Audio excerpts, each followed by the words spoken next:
Corona के इलाज में कई नए रिसर्च किए जा रहे हैं और कई चीजें सामने आई हैं, जिनमें एक है प्लाज्मा थेरेपी, यानी कि जो संक्रमित व्यक्ति है और वो ठीक हो गया है, उसके खून से प्लाज्मा लेकर दूसरे संक्रमित व्यक्ति को देना ताकि उसमें एंटीबॉडी डेवलप हो और इससे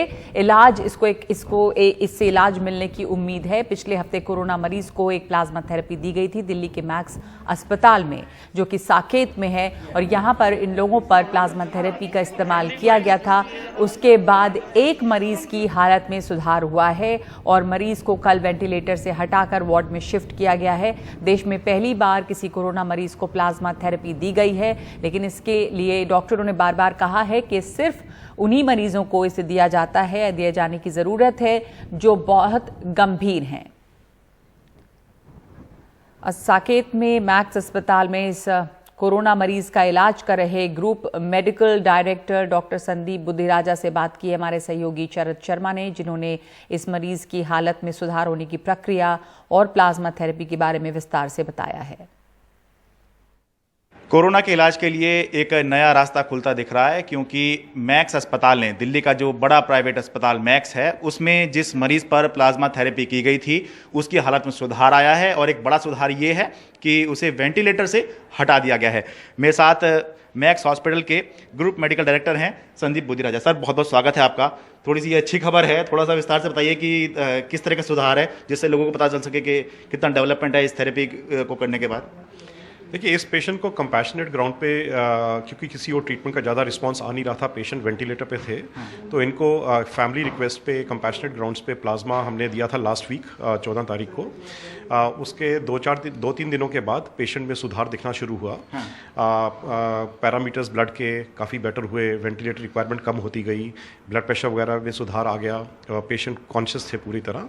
तो इम्प्रूवमेंट करके फिर जैसे वीनिंग प्रोसेस उनका वेंटिलेशन से शुरू किया, तो सैटरडे को 18 तारीख को उनको वेंटिलेटर से निकाल दिया। अच्छा। और उसके बाद एक आध दिन के लिए उनको नॉन इन्वेजिव वेंटिलेटर्स को बाईपैप बोलते हैं, उस पर रखा था। अच्छा। और उसके बाद फिर वो थोड़ा सा रिक्वायरमेंट ऑक्सीजन का, तो कंटिन्यूसली सुधार होता रहा उनकी कंडीशन में। अच्छा। तो कल उनको फिर हमने आईसीयू से शिफ्ट करके रूम में शिफ्ट कर दिया है। अच्छा। अब पेशेंट कोई उनकी लाइंस वगैरह नहीं है, कोई वेंटिलेटर, कोई नॉन इन्वेजिव वेंटिलेटर कुछ भी नहीं है। अच्छा। और पूरी तरह बात कर रहे हैं, खाना पीना भी उनका शुरू हो गया है। अच्छा। और रिहेबिलिटेशन की तरफ हैं, तो उम्मीद है अगर रिकवरी वैसी चलती रही तो कुछ दिनों में डिस्चार्ज हो जाएंगे। अच्छा, कितने दिन में मान के चलें, थोड़ा आइडिया तो लग जाता है, मतलब वैसे तो हेल्थ है, रिकवर होते होते होगी, पर फिर भी एक डॉक्टर के तौर पे आप अंदाज़ा लगा सकें कितने दिन में अब डिस्चार्ज होने की स्थिति कब तक आ जाएगी? देखिए, अब सिंगल रूम में है वो, काफ़ी चीज़ें अपने आप खुद कर पा रहे हैं, तो मुझे उम्मीद है 3-4 दिन में अगर ऐसी प्रोग्रेस चलती रही तो डिस्चार्ज लायक हो जाएंगे। ठीक है सर, आगे इस थेरेपी का फ्यूचर क्या देख रहे हैं, क्योंकि दिल्ली सरकार के स्तर पर भी अब एक ट्रायल किया जाना है और आपने उससे पहले ही कर लिया, और 2 में से एक तो रिकवर नहीं हो पाए थे, इनके फादर ही थे। तो आगे इस थेरेपी का फ्यूचर इंडिया में क्या देख रहे हैं कोरोना के लिए? देखिए, प्लाज्मा थेरेपी हमें 2 चीज़ें ध्यान देनी है कि एक तो कोई नई चीज़ नहीं है, ये सदियों से यूज़ की जा रही है, और स्पेशली तब यूज़ करते हैं जब तक हमारे पास उस बीमारी का स्पेसिफिक कोई इलाज ना हो। अब जब कोरोना के लिए कोई स्पेसिफिक एंटीवायरल या वैक्सीन आ जाएगा, तब कोई प्लाज्मा थेरेपी का बहुत ज़्यादा रोल नहीं रहेगा। ठीक है, अभी के लिए हमारे पास कुछ स्पेसिफिक कोरोना वायरस के लिए ट्रीटमेंट है नहीं, तो इसलिए इस स्टेज पे प्लाज्मा थेरेपी का एक बहुत अहमियत है, रोल है। अब ये दूसरा हमें ये देखना है कि ये इसको हम मैजिक नहीं समझें, यह ना समझें कि प्लाज्मा थेरेपी मतलब 100% क्योर। प्लाज्मा थेरेपी जो है एक स्टैंडर्ड ट्रीटमेंट प्रोटोकॉल के साथ अगर ऐड किया जाए तो ये काफ़ी मरीजों को हेल्प कर सकता है। मरीजों की सिलेक्शन बहुत ज़रूरी है। बहुत माइल्ड केसेस में या बिल्कुल टर्मिनल केसेस में उसको यूज़ करने से ज़्यादा फायदा नहीं होगा। मॉडरेट केसेस के सिवियरिटी में जहाँ पे हम देखें कि नॉर्मल स्टैंडर्ड ऑफ केयर जो है उसको करने के बावजूद भी पेशेंट में अगर इंप्रूवमेंट नहीं हो रही, या पेशेंट ऑलमोस्ट वेंटिलेटर की तादाद पे आ गया है, या वेंटिलेटर पे है लेकिन इंप्रूवमेंट नहीं हो रही, तो उस सिचुएशन में उन मरीजों में प्लाज्मा थेरेपी का रोल हो सकता है और उनमें से काफ़ी मरीजों को बेनिफिट भी हो सकता है। सर, बहुत से लोगों के मन में भी ये ख्याल आ रहा है कि ये थेरेपी जो है कितनी खर्चीली हो सकती है, क्या इसका कॉस्ट हो सकता है? ये बिल्कुल, आई थिंक इस थेरेपी में सबसे अच्छी बात तो ये है, कॉस्ट का कोई प्रॉब्लम ही नहीं है, कोई ज़्यादा एक्सपेंसिव चीज़ ही नहीं है ये।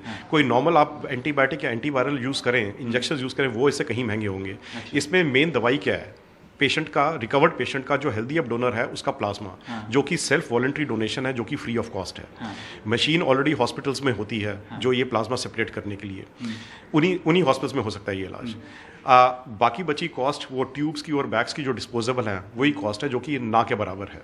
ठीक है। एक आखिरी सवाल सर, सरकार अभी ट्रायल करने वाली है, तो क्या आपसे कुछ उन्होंने जानकारी मांगी है कि आपने किस तरह से किया या क्या आपने चीज़ें इस्तेमाल करी, कुछ इस तरह की आपकी बातचीत हुई है या आप कुछ उनको फीडबैक देना चाहेंगे? नहीं नहीं, इनफैक्ट उल्टा ही है। आईसीएमआर ने इसका प्रोटोकॉल बनाया है, हमने वही प्रोटोकॉल यूज किया जो आईसीएमआर ने बनाया है।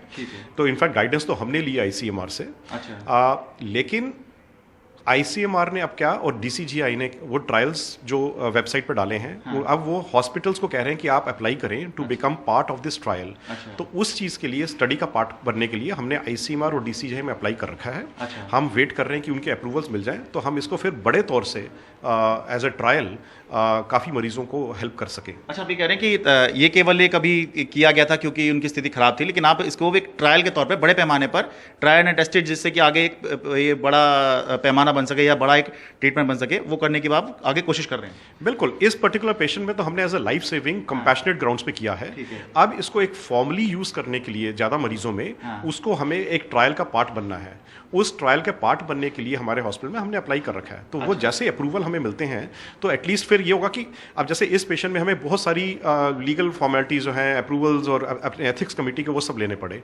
But once we are registered as a part of trial and approved by ICMR, तब वो कागजी कार्रवाई इतनी नहीं करनी पड़ेगी। और फिर हम जो भी राइटली इंडिकेटेड पेशेंट्स हैं, अब खासकर मैं ये रिक्वेस्ट करना चाहूँगा कि जो जो सरकार ने हॉस्पिटल्स, बोथ प्राइवेट एंड सरकारी हॉस्पिटल्स, जिनको अप्रूव किया है कि वहाँ पे कोविड का इलाज है, और जो NABH या NABL अप्रूव्ड ब्लड बैंक्स हैं उनके पास, उन हॉस्पिटल्स को ये फास्ट ट्रैक अप्रूवल दें, ताकि, क्योंकि मरीज तो इन हॉस्पिटल्स में हैं ही, हमारे पास भी मरीज हैं, अब हम उनको ज़्यादा मरीजों को ज़्यादा इसका बेनिफिट दे पाएँ और हम डोनर्स को इन्वॉल्व कर पाएँ कि आप आइए और प्लाज्मा दीजिए, तो ये ज़्यादा लोगों को एडवांटेज और ऑप्शंस मिल पाएगा, इस ट्रीटमेंट का फ़ायदा हो पाएगा। बहुत बहुत धन्यवाद।